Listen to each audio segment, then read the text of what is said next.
Hello everyone. Welcome to Chaos and Order Art by Susan Holt. That is me. Tonight is Wednesday and it is Wednesday Live.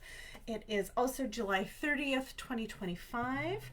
Get my computer up and running over here so I know you can hear me and see me. Sorry, I'm just a couple minutes late tonight. My bestie was here and lost track of time. We were having such a good time.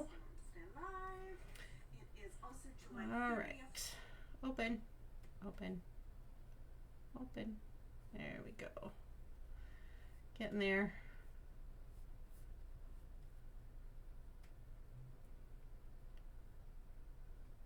Tech is fun.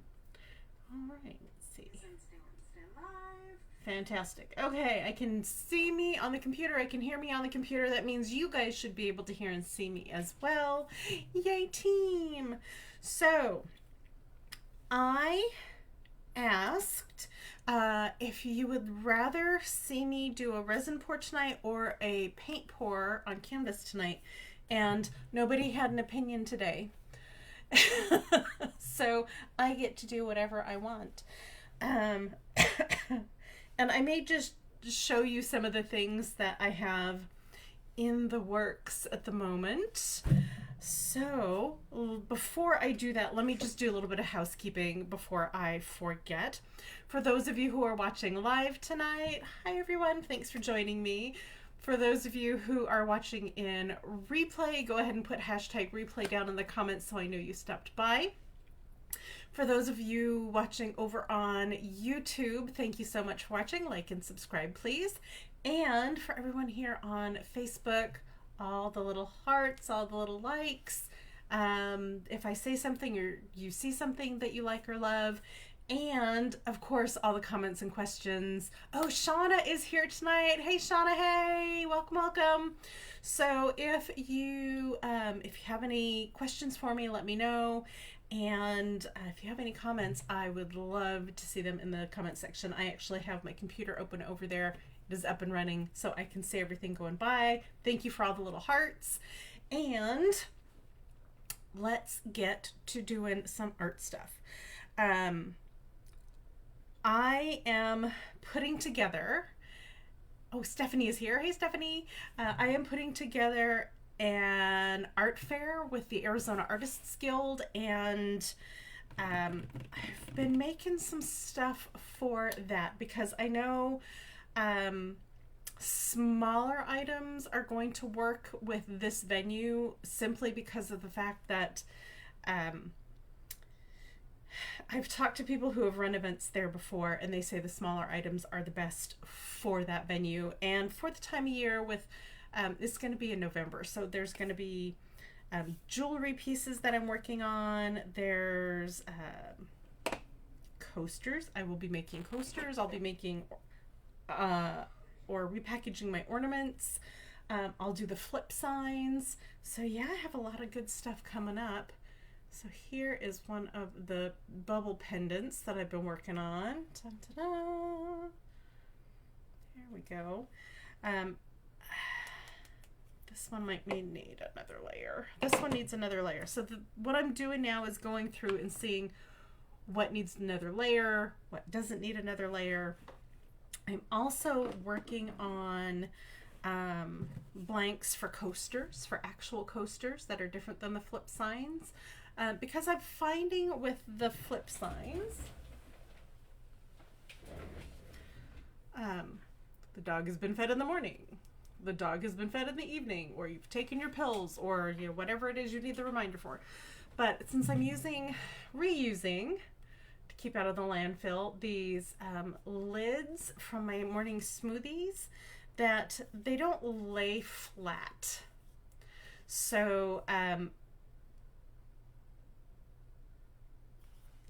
if you want to use this as a coaster, you're not going to be able to do that. I do have two that are flat enough to do that with, but the rest of them just are not flat. So I am making coasters. I do have a bunch of coasters that are heart-shaped. Isn't that cute? So cute. And I use all of my paint that has dripped off the back of my paintings instead of it going down the drain or putting it into the landfill for all of these. So I've also got some magnets, and oh, on the flip sides, I can put on a Velcro backing, a magnet backing, or I have cork on the two that they work on. So if you're just going to use it as a flip sign and you want cork on it, I can definitely do that as well. But please note that is not going to work for a coaster. I do have coaster, little coaster pour molds, and these that I'm cutting out of larger pieces of paint are going to go in there. I am going to paint decorative themes on those before I put them in the molds with the resin. So they will be beautiful for you as well. They're really little pieces of art. And I also have some small paintings. I think the smallest one I have is almost 3 by 3, and they go up from there up to 24 by 36. So I do have a lot of 8 by 10s and smaller, so I'll be bringing those to the art fair as well.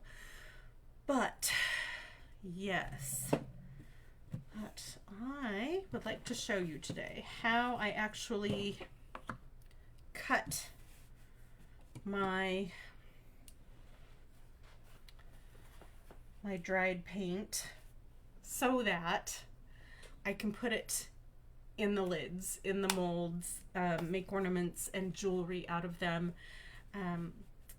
so it doesn't go back into the landfill. It's just plastic in the landfill is gross. Okay, let me get some of this. And these are scraps that have, well, they're not scraps, they're paint that has come off of the paintings or the painted rocks I have made.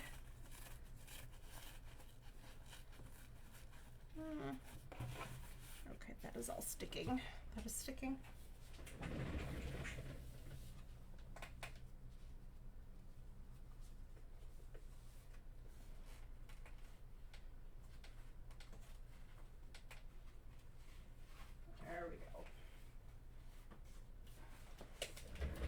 Find one that isn't so stuck. So let me point the camera down at the table for you. There we go. Like I said, tonight I'm a little bit off my game because I had company over. My bestie was over. We just completely ran out of time. And this one has stuck to the paper towel as well, but that's okay. I know how to get the paper towel off. It just needs a little bit of water. And I'm not going to use that part of this skin. This is called a skin, an acrylic skin. So, see if this is the right size. Yeah, that'll work. So this is the back. This is the front. This is the front piece that I will be using to put my design on when the time comes. So I'm going to make my markings on the back so it doesn't show on the front.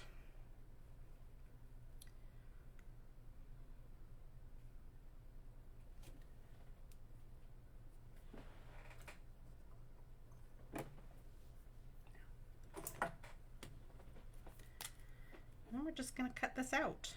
Easy peasy mac and cheesy. The hardest part for me, someone who is a little bit impatient with things sometimes, is to make sure the paint is dry enough to be put on the paper towel in the first place. If you are not a patient person, these will not turn out this way. And the fact that I live in a very dry desert state makes it easier for me to get these done a little quicker than somebody who lives in a state that has a lot of humidity or more humidity than we do here.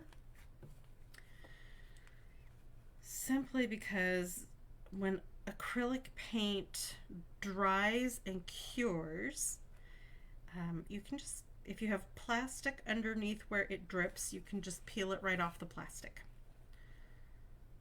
But if you live somewhere where it is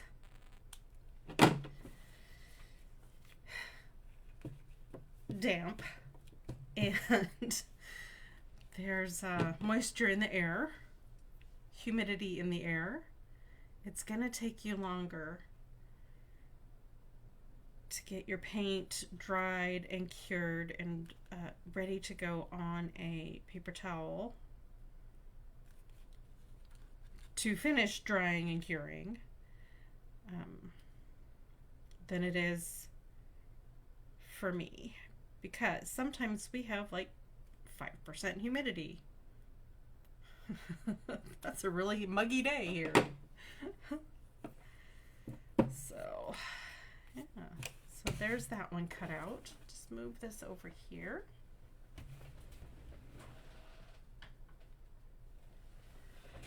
Go ahead and make sure it fits in my little mold, and it does, which is fantastic.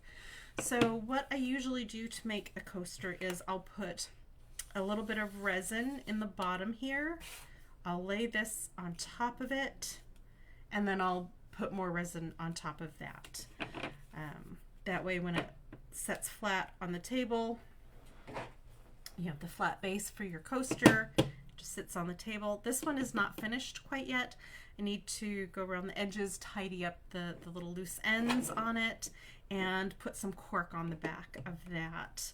But this is what I did for this one. And I will probably put the designs on these that I'm working on, the round ones, before I even put it in the mold, simply because that is going to be the easiest thing for me to do right now, and that way I only have to do like one little pour over the top. So that's what I'm working on. I know it's a lot. I know it's a lot. I know I have frenetic energy about it.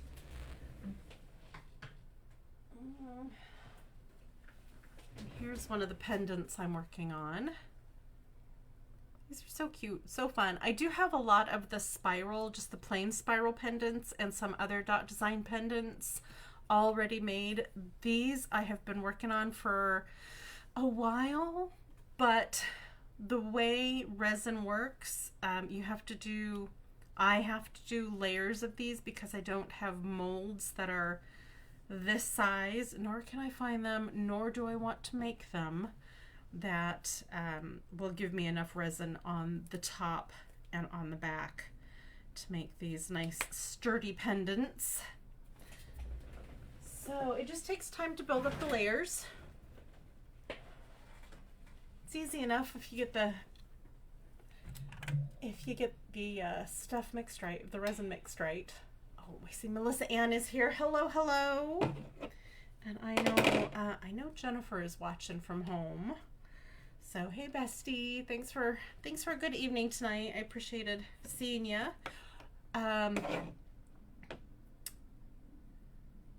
We talked a lot about art and how it brings joy to people, and sometimes it makes them feel more appreciated if you give it as a gift.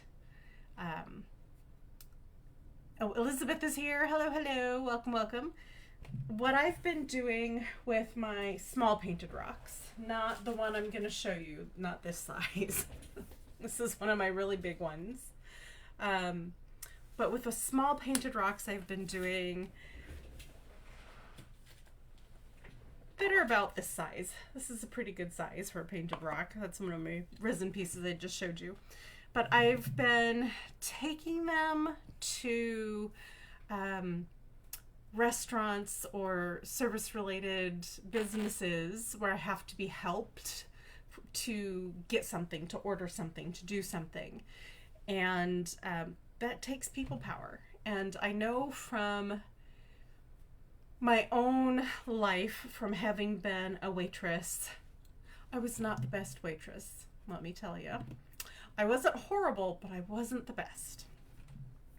And other service-related industries I have worked in when I was younger, that if somebody had walked in with a pendant that they had made or a little painted rock that they had painted, like specifically with me in mind, and said, I just wanted to thank you so much for your help today, and give them that little token, I have been getting the best reactions, because it means so much to people to just, share that little bit of yourself, that little bit of your talent. I know my painted rocks are never going to be in a museum. They are what they are. They're a rock with paint on it that's sealed. And that's fine. I enjoy making them. I enjoy the sometimes how hard they are to create, the challenge of creating them and making them look really good. But when I say thank you so much for your help today, and I hand them that little painted rock, and their eyes light up and they just have that big intake of air into their chest, and then they go really breathy, oh my gosh, is this for me? I love that reaction. Absolutely love it. And for those of you who have been with me for a long time here on Chaos and Order Art by Susan Holt, you know that my whole existence as an artist is about bringing some joy, bringing some peace, having that connection with people through my art is really what I love. I enjoy seeing the joy that they get just from a painted rock. Sometimes if they do something extraordinary, it'll be a piece of my jewelry, or a small little painting or something. It's, for me, it kind of goes along with that it's the thought that counts stuff. And right now, with this country being super up in arms politically, I don't think there's enough kindness that happens right now. So if I can help be that little place of light, that little place of joy, that safe person that that brings a little bit of hope to somebody else, then I am all for it. And most, my rocks I got for free. I haven't spent any money on those. I've already had a bunch of the paint, and I will use, a lot of times if I have paint left over when I do a big paint pouring on canvas, I'll have some left over in the cup, and I'll just pour it over the top of a little rock. Or I'll use up some paint that I cannot use for paint pouring that people have given me, or I've purchased at garage sales or whatever, kind of secondhand, and there's not a whole lot in the container. So I'll use that for my rocks, and I just think that that's a much better use of it than going in the landfill or down the drain. So I hope that this inspires you to make little thank you tokens for people that help you throughout the day out in your travels. And let me know if it does. Absolutely let me know. I would love to know that. But I think that is going to be it for me today. I've kept you for 20 minutes. I hope you enjoyed my little demo, and I hope you enjoy your own creativity. Even if it doesn't look great, even if it's not something that you think is special or super aesthetically pleasing, or you think it turned out wonky, so what? So what? If you sincerely thank somebody with that piece of art that you created, it's always going to have that impact. It's going to always bring someone happiness, because you made it, you gave it to them. And it also gets you remembered everywhere you go. So it's really a lovely, lovely thing to make those connections with people, especially right now. So I encourage you to do that. Absolutely. I also encourage you to write to your representatives and let them know that you are either happy with them or not happy with them. And that gives them good feedback. And good feedback is important. And feedback about what they're not doing right is also important. So yeah, I think that's going to be it for me today. Thank you so much for joining me right here on Chaos and Order, Art by Susan Holt. I hope you have a wonderful rest of your week and an artful weekend, and I will see you next week right back here on Chaos and Order, Art by Susan Holt for Zen Stay Wednesday Live. Then I'll talk to you later, everyone. Have a good one. Bye.